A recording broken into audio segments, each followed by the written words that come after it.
Entonces ahí quedamos un poco desnudos en materia de los fundamentos normativos. Pero ¿qué tenemos hoy en concreto para eso? Entonces tenemos el plan marco que se hizo, plan marco de implementación, con unas variaciones, digamos, distorsiones al acuerdo.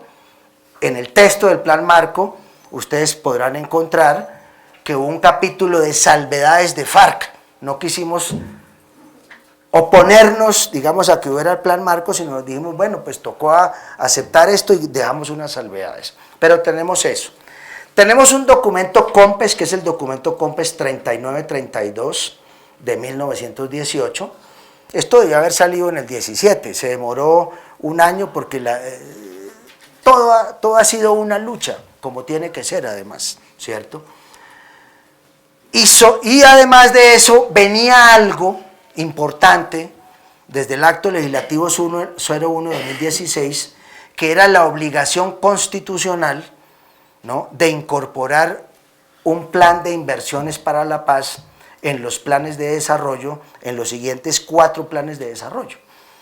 Recuérdese que este acto legislativo 01 de 2016 se aprobó antes de la firma del acuerdo, pero fue un acto legislativo que fue también convenido en La Habana con las FARC. Es el acto legislativo en el cual quedó el fast track, pero es el acto legislativo en el que quedó un capítulo que obligaba en la Constitución a que hubiese un capítulo, un artículo que obligaba en la Constitución a que hubiese un capítulo de la implementación del acuerdo. ¿A quién le tocó eso ya? Pues al gobierno de Duque. Y entonces ahí entramos en una lucha, que fue la lucha en el proceso de elaboración del Plan Nacional de Desarrollo de Duque. No voy aquí a relatar, digamos, lo que pudo haber ocurrido allí, pero nuestra valoración, en la valoración que nosotros hicimos, si nos regimos por el rigor técnico, aquí no es, digamos, desde luego que detrás de la técnica siempre está la política, ¿no?, cuando estamos hablando de estos temas, pero en este caso, si nos regimos por el rigor técnico, en sentido estricto, el gobierno no cumplió con incluir en el Plan Nacional de Desarrollo del actual cuatrienio un capítulo específico de la implementación del acuerdo, al menos en los términos a los que él está obligado, ¿no? Y eso lo podemos discutir y lo podemos mirar al detalle, digamos, sobre eso el Centro de Pensamiento hizo un libro que se llama La Paz Ausente, sobre eso luego hicimos otras valoraciones adicionales que documentan juiciosamente lo que aquí estoy afirmando. Y a esa situación se le agregó otra adicional, y es que durante este gobierno había que disponer unos recursos para ese capítulo específico, que en el Plan Nacional de Desarrollo quedaron establecidos como 37,1 billón de pesos, al final es lo que queda para este cuatrenio. Entonces ahí es cuando nosotros empezamos a hablar de la simulación. Le presento al país un capítulo que dice ser el Plan Plurianual de Inversiones para la Paz, le digo al país que ese Plan Plurianual de Inversiones para la Paz equivale a 37,1 billones de pesos para los siguientes 4 años, pero cuando nos vamos a analizar al detalle ese Plan Plurianual de Inversiones para la Paz y esos recursos, encontramos que no hay necesariamente una relación de correspondencia entre los contenidos de eso que está en el Plan de Desarrollo del gobierno Duque y lo que son los contenidos de la implementación del acuerdo. Sabiendo que en esas cosas podía haber trampitas, en el Congreso de la República, en la ley del Plan Nacional de Desarrollo, se incorporó una cosa. Yo les menciono esto porque sé que se puede volver aburridor, porque cuando entramos en estos temas se vuelve hasta farragoso el asunto, pero por lo menos necesitamos tener unos referentes, que son los referentes que hoy están apareciendo. Entonces en el Plan Nacional de Desarrollo se dijo, mire, para poder saber de verdad si el gobierno aplica o no recursos a lo que dice que está aplicando, se va a incorporar lo que hoy se llama el trazador presupuestal para la paz. Trazador presupuestal para la paz, y se llama, ¿eso qué quiere decir? Que a todos los recursos que dice que son del plan, que son para la implementación, yo les voy a poner un código que me va a permitir identificar si efectivamente esas platas van para allá o no van para allá. Entonces, por eso digo que el análisis de la implementación se ha ido complejizando. En este momento, camaradas, estamos haciendo el análisis del presupuesto 2020, del trazador presupuestal para la paz 2020. Y estamos encontrando, ahí volvemos a nuestro planteamiento, estamos encontrando que podemos seguir sustentando nuestra tesis de una simulación. Hay recursos que se le imputan a la implementación del acuerdo cuando en sentido estricto no corresponden con la implementación. Hemos identificado recursos para la Armada Nacional destinados a la reforma rural integral, o sea que se inscriben como recursos a la reforma rural integral. Hemos identificado recursos para la Agencia Nacional Minera, para la reforma rural integral, y uno se pregunta qué tienen que ver las tareas de la Agencia Nacional Minera con la reforma rural integral y sobre todo con el estímulo a las economías campesinas y cosas de esas, ¿no es cierto? Entonces, con base ya en ese análisis, ¿no es cierto?, con base en ese tipo de análisis, ya más, si se quiere, que entran más en un terreno técnico, si se quiere, ¿no?, cuáles son las políticas en concreto, qué tienen que ver con cada uno de los puntos del acuerdo, cuáles son los recursos, digamos, que se están asignando en cada caso. Con base en ese análisis de contraste es que estamos nosotros afirmando, este gobierno está simulando la implementación del acuerdo de paz. Y tendríamos que decirlo adicionalmente, tiene una magnífica campaña mediática nacional e internacional para vender la idea del compromiso del gobierno Duque con la implementación. La gente está convencida, digamos, por lo que se está haciendo, incluso sectores de la comunidad internacional, hay que decirlo también, están convencidos que los PEDET en la versión de Duque están implementando el acuerdo de paz, y eso es falso. Lo podemos sustentar juiciosamente, entre otras cosas porque el concepto de PEDET que está desarrollando este gobierno es un concepto que se inscribe con sus zonas especiales, ahorita no recuerdo cómo es que llaman, la zona... Consolidación. Zonas, exacto, son las zonas estratégicas de consolidación.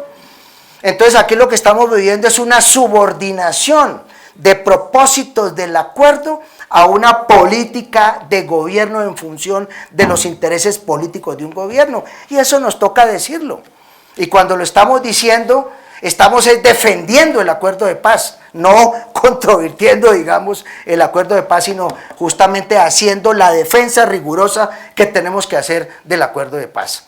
Y por eso nuestra crítica dura, que tiene que serlo así, y cuando digo dura en el mejor sentido, a ese concepto de paz con legalidad. Lo que se está instalando nacional e internacionalmente, y nosotros tenemos que hacer todos los esfuerzos políticos posibles para confrontar, digamos, esa visión. Lo que se está instalando es que la paz con legalidad es que sería la implementación del acuerdo de paz. Y esta afirmación, camaradas, ¿por qué la hacemos? La hacemos simplemente con base en que si nosotros leemos el documento de paz con legalidad, complementamos la lectura con el capítulo del Plan Nacional de Desarrollo y contrastamos eso con el acuerdo de paz, podemos concluir que hay una simplificación grosera del acuerdo de paz por parte del gobierno, que hay una instrumentalización del acuerdo en función de sus proyectos políticos. Entonces nosotros hablamos de un catastro multipropósito y ahora el gobierno está haciendo su catastro distanciado de los contenidos del catastro que en su momento se definieron en La Habana, ¿no? Entonces ahí entramos en un terreno en que ya no es suficiente con nombrar las cosas, sino que nos toca mirar tras la nominación de las cosas cuáles son los contenidos, digamos, que hay en ellas. Por eso también decimos, cuando hablamos hoy de la implementación del acuerdo de paz, e incluso cuando hablamos de los amigos de la paz, también estamos frente a otro esfuerzo complejo.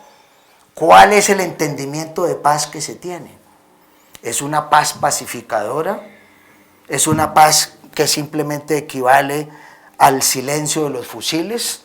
¿O es la paz con reformas democráticas orientadas hacia transformaciones estructurales más profundas, como es la paz que nosotros pactamos en La Habana, ¿no es cierto? Entonces ahí todo, ese es como el escenario, digamos, ¿no?, que nosotros estamos apreciando, que nosotros estamos advirtiendo, en el sentido justamente de poder enfocar nuestras luchas, ¿no? Entonces cuando yo digo enfocar nuestras luchas, ¿a qué me refiero? Nos toca confrontar el concepto de paz con legalidad, porque eso no es la implementación del acuerdo. Cuando hablo de nuestras luchas, ¿a qué me refiero? Nos toca confrontar los contenidos que el gobierno está presentando como si fueran de la implementación del acuerdo de paz cuando no lo son. Entonces, si nos habla de municipios PEDET, pues nos toca explicar qué es un PEDET, cuál es el PEDET y cuál es la relación que tiene el PEDET con la reforma rural integral y además, cuál es la visión de integralidad del acuerdo, porque es que aquí el propósito es despedazar, desarticular, en fin, es una estrategia política y es normal, es un gobierno de derecha. ¿Quién va a esperar que un gobierno de derecha pues implemente un acuerdo de paz en los términos en que él fue concebido, con todos los prejuicios que además el gobierno tiene? Nos toca pelear esa disputa. Segundo, si estamos hablando de escenarios de lucha, pues entonces estamos diciendo hoy los escenarios de lucha también se refieren a los escenarios por el presupuesto. Nos toca disputar el presupuesto, señalar que aquí en nombre de la paz se están utilizando recursos que en sentido estricto no lo son. Incluso hay que decirlo, se le está produciendo un engaño a la comunidad internacional, yo creo. Yo creo que nosotros tenemos que ir decantando más, digamos, esa elaboración para poder entrar en ese planteamiento. Y finalmente, hay un momento político interesante, ¿no? No estamos aquí haciendo un análisis del contexto político, ni mucho menos, pero yo creo que las elecciones regionales generaron unos datos interesantes respecto de las configuraciones de gobiernos locales, departamentales y municipales. Y esos datos interesantes nos indican que hay gobernadores, nos indican que hay alcaldes que pueden estar comprometidos, bien sea con la construcción de la paz en general o incluso con la implementación del acuerdo de paz en particular. Y ahí tenemos un momento político interesante, digo yo, de identificación, de búsqueda de diálogo político para mirar cómo logramos sobre todo que en el proceso que empiezan ahora todos esos gobiernos, ¿no es cierto?, de elaboración de los planes departamentales y municipales, podemos tener nosotros algún nivel de influencia política para que la implementación de pronto pueda contar adicionalmente con esos soportes departamentales y municipales, a sabiendas de que hay de entrada restricciones de recursos, ¿no? Es muy difícil pedirle a un municipio que vive apenas de los recursos del Sistema General de Participaciones que le ponga plata, digamos, para la implementación del acuerdo de paz, cuando es un municipio pobre, cuando etcétera, etcétera. Pero creo que ahí hay como unas condiciones interesantes para mirar, ¿no es cierto? El contexto y otro planteamiento, digamos, en el contexto que definitivamente, en el que definitivamente nos toca avanzar, creo yo, y hace parte de las prioridades, no solo nuestras, en la visión que nosotros tenemos, que es la demanda por avanzar en los diseños, en las políticas, en las acciones previstas en el acuerdo de paz en materia de garantías de seguridad. El punto 3.4 del acuerdo demanda prioridad política nuestra. Nosotros tenemos que estar señalando de manera recurrente ese punto 3.4 del acuerdo sobre garantías de seguridad. El gran acuerdo político nacional para superar, digamos, vínculos entre política y violencia, las estructuras paramilitares, La Comisión Nacional de Garantías de Seguridad, no tanto la comisión, lo que se deriva de ella, que era el diseño de una nueva política criminal del Estado, con participación, etcétera. El sistema integral para el ejercicio de la política. Y bueno, todo el sistema, incluyendo lo que tiene que ver con nuestras garantías y el acuerdo específico en el que ya estamos advirtiendo también un desmonte, digamos que preocupa. Para ser fiel a los colombianos, había dicho ya finalmente, pero sí me queda una última, ¿cierto? Colombianos siempre decimos finalmente, por último, para terminar, en fin. Pero es que yo sí quisiera, desde mi visión, así debo decirlo, y asumo, digamos, la responsabilidad en el planteamiento, desde mi visión, la trayectoria que está tomando la Jurisdicción Especial para la Paz debe generar la mayor preocupación, ¿no es cierto? La Jurisdicción Especial para la Paz que está hoy funcionando no es la Jurisdicción Especial para la Paz que se pactó en La Habana.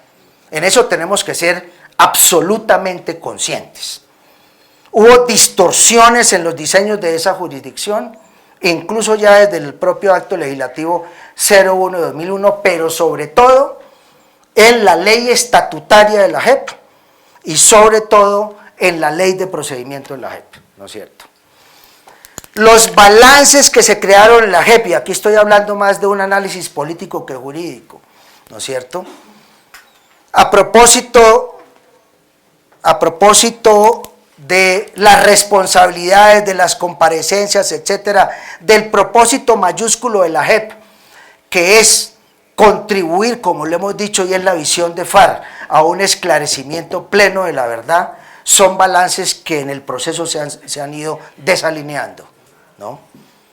A nosotros nos están obligando a explicar de todo, pero en el caso de los agentes, no quiero siquiera aquí entrar a discutir el tema de los civiles terceros y demás, con toda la problemática que eso tiene, pero el caso de los agentes del Estado pareciera ser hasta ahora que se quiere circunscribir al famoso asunto de los llamados falsos positivos.